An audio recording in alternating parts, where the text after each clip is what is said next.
బంగాళాఖాతంలో తుఫాను దూసుకొస్తుంది. ఇవాళ మధ్యాహ్నం పుదుచ్చేరి సమీపంలో తీరాన్ని తాకనుంది. తుఫాన్ తీరం దాటే సమయంలో 90 కిలోమీటర్ల వేగంతో ఈదురు గాలులు వీస్తాయి. ఇప్పటికే దక్షిణ కోస్తా, రాయలసీమ జిల్లాల్లో భారీ వర్షాలు కురుస్తున్నాయి. మరో 2 రోజుల పాటు వర్షాలు కొనసాగనున్నాయి.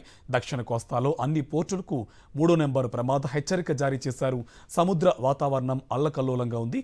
మత్స్యకారులు హెచ్చరికలు కొనసాగుతున్నాయి.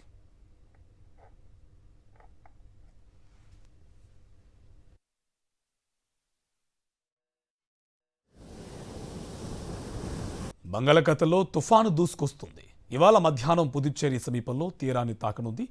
తుఫాన్ తీరం దాటే సమయంలో 90 కిలోమీటర్ల వేగంతో ఈదురు గాలులు వీస్తాయి.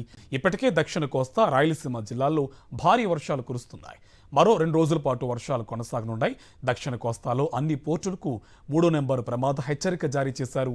సముద్ర వాతావరణం అల్లకల్లోలంగా ఉంది. మత్స్యకారులు హెచ్చరికలు కొనసాగుతున్నాయి.